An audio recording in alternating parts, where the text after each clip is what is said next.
রাহুল নাম তো শোনাই হোগা। রাহুল নামটা হয়তো কোনোদিনই ভুলবে না সঞ্জীব গোয়েঙ্কা, আর ভোলার কথাও নয়।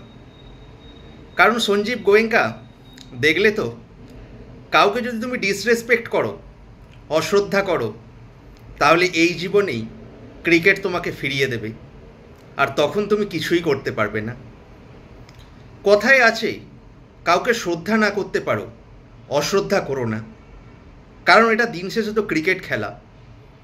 কেউ তো আর ইচ্ছা করে বাজে খেলতে চায় না, সবাই চায় ভালো পারফরমেন্স করতে। কিন্তু কোনো দিন ভালো পারফরমেন্স আসে, কোনো দিন আসে না। গতকালের যে ম্যাচটা দিল্লি ক্যাপিটালস এবং লখনৌ সুপার জায়ান্টসের মধ্যে হয়ে গেল, তার সবথেকে বড় আকর্ষণ ছিল কেএল রাহুল বনাম সঞ্জীব গোয়েঙ্কা, বা বলতে পারেন লখনৌ সুপার জায়ান্টস। আসলে এইবারের আইপিএলে প্রথম ম্যাচটা যখন হয়েছিল লখনৌ এবং দিল্লির মধ্যে, কেএল রাহুল মেয়ে হওয়ার জন্য সেই ম্যাচে অংশগ্রহণ করতে পারেনি। আর গতকাল যখন ম্যাচটা শুরু হয়েছিল, তখন সমস্ত ক্রিকেট প্রেমীদের একটাই আকর্ষণ ছিল কেএল রাহুলের কী পারফরমেন্স, আর সঞ্জীব গোয়েঙ্কা কী রিয়াকশান দেয়। কারণ গত বছর যখন কেএল রাহুল এই সঞ্জীব গোয়েঙ্কার লখনৌ সুপার জায়ান্টসের ক্যাপ্টেন ছিল, একটা ম্যাচে আপনারা তো সবাই জানেন, সানরাইজার্স হায়দ্রাবাদের বিরুদ্ধে হেরে যাওয়ার পরে জনসমক্ষে সকলের সামনে, ক্যামেরার সামনে, মাঠের মধ্যেই রাহুলকে ভৎসনা করেছিল।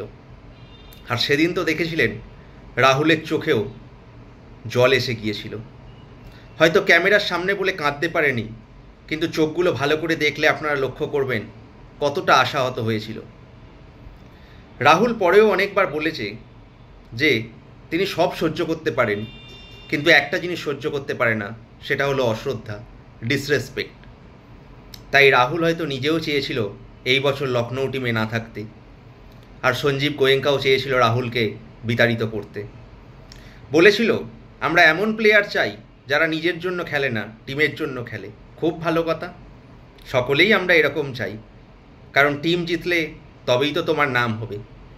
আর কেএল রাহুল বলেছিল, আমি এমন টিমে যেতে চাই যেখানে একটা ফ্রিডম আছে, স্বাধীনভাবে খেলতে পারি।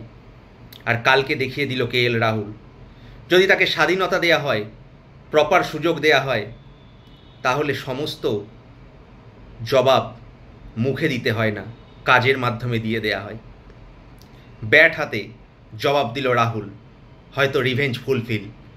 আর দেখুন ভাগ্যের কি পরিহাস, যখন ম্যাচ শেষ হলো, ম্যাচের যে শেষ বলে ছক্কাটা মারল প্রিন্স যাদবের, সেই প্রিন্স যাদবের বলে 6টা মারল কেএল রাহুল। আর 50 রান করার পরে দেখলেন তো, পিঠের দিকে এইভাবে মার্ক করছিল, আসলে মার্ক করছিল রাহুল নাম তো শোনাই হোগা। এই নামটা কখনো ভুলো না, হয়তো সঞ্জীব গোয়েঙ্কাকেই হয়তো বলতে চেয়েছিল। আমরা রাহুলের যে পারফরমেন্স, তা তো এবারের আইপিএলে দেখেইছি, কি অসাধারণ পারফরমেন্স। ব্যাঙ্গালোর মাঠে জেতার পরে একটা মাঠের মধ্যে দাগ দিয়ে দেখিয়ে দিয়েছিল, this is my home ground. কারণ ব্যাঙ্গালোরের ঘরের ছেলে হচ্ছে কেএল রাহুল, আর কেএল রাহুল ব্যাঙ্গালোরে গিয়ে ব্যাঙ্গালোরকে হারিয়ে বুঝিয়ে দিয়েছিল যে এটা তার কিংডম, এখানে একটাই রাজা, সেটা হলো কেএল রাহুল, ক্লাসিক রাহুল।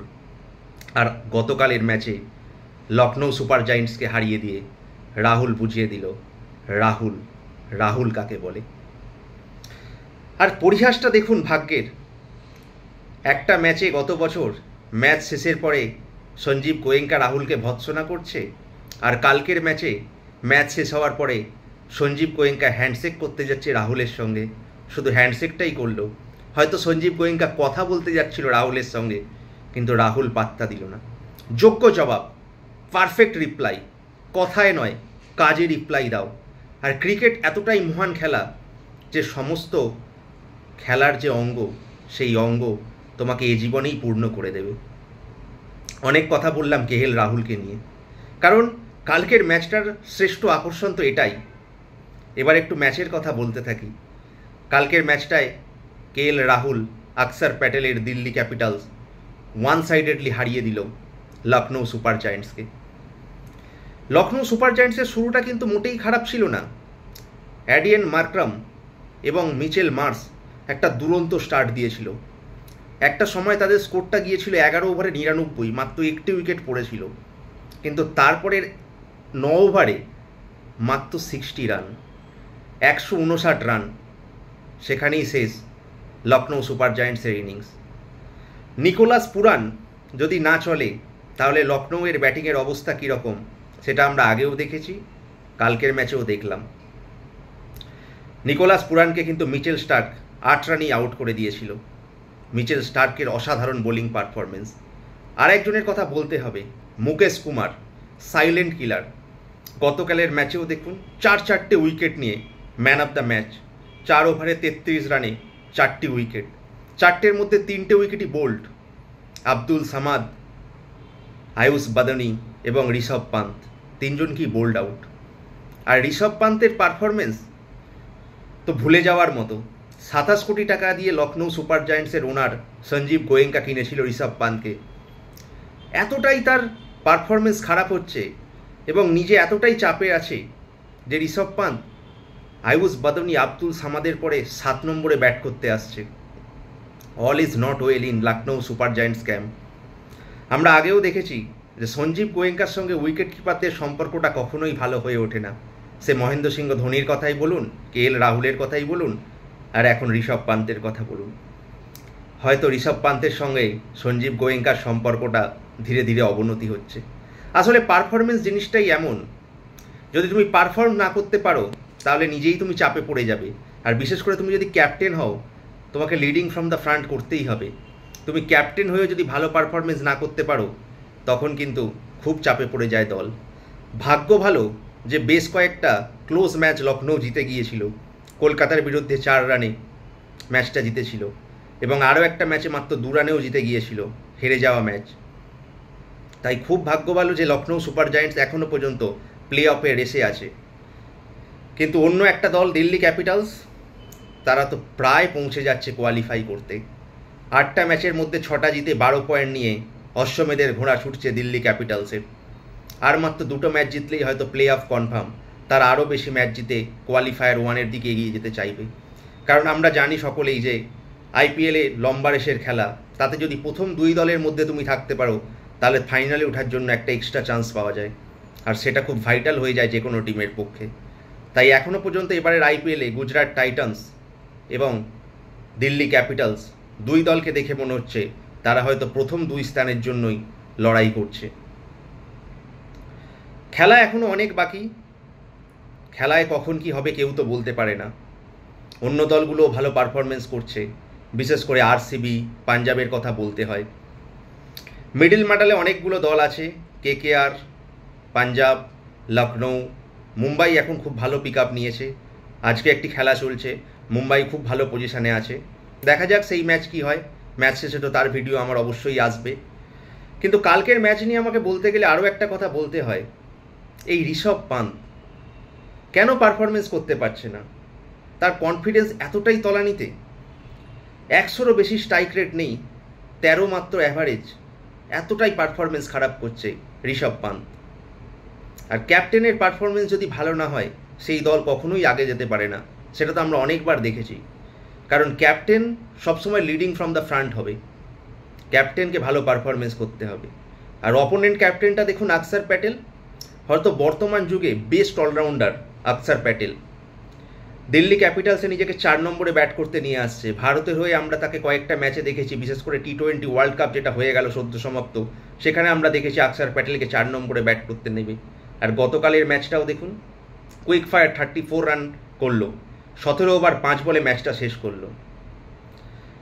আর অভিষেক পোরেলের কথা বলতে হবে, বাংলার একজন তরুণ ব্যাটসম্যান, হয়তো কলকাতা দলে সুযোগ পায়নি, কিন্তু দিল্লি দলে সুযোগ পেয়ে দেখুন কতটা ভালো পারফরমেন্স করছে।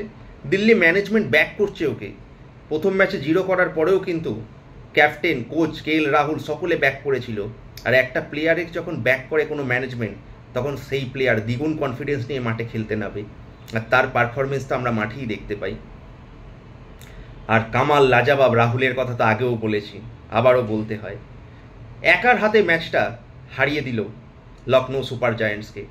যেন দৃঢ় প্রতিজ্ঞ নিয়ে নেমেছিল যে এই ম্যাচে তো ভালো পারফরমেন্স করতেই হবে। 57 রানের একটা অসাধারণ ইনিংস, তিনটে লম্বা ছক্কা। ম্যাচটা শেষ করলো প্রিন্স যাদবের বলে লং অনের ওপর দিয়ে একটা গগনচুম্বী ছক্কা মেরে। এই ছক্কাটা নর্মাল ছক্কা ছিল না, এটা ছিল ম্যাচ জেতানো সিক্স, হয়তো সমস্ত উপেক্ষার জবাব দেওয়ার সিক্স। দেখিয়ে দিল কাউকে অবহেলা করতে নেই। সঞ্জীব গোয়েঙ্কা, লখনৌ সুপার জায়ান্টস, তোমরা বড় ভুল করেছো ক্যাপ্টেন রাহুলকে ছেড়ে দিয়ে।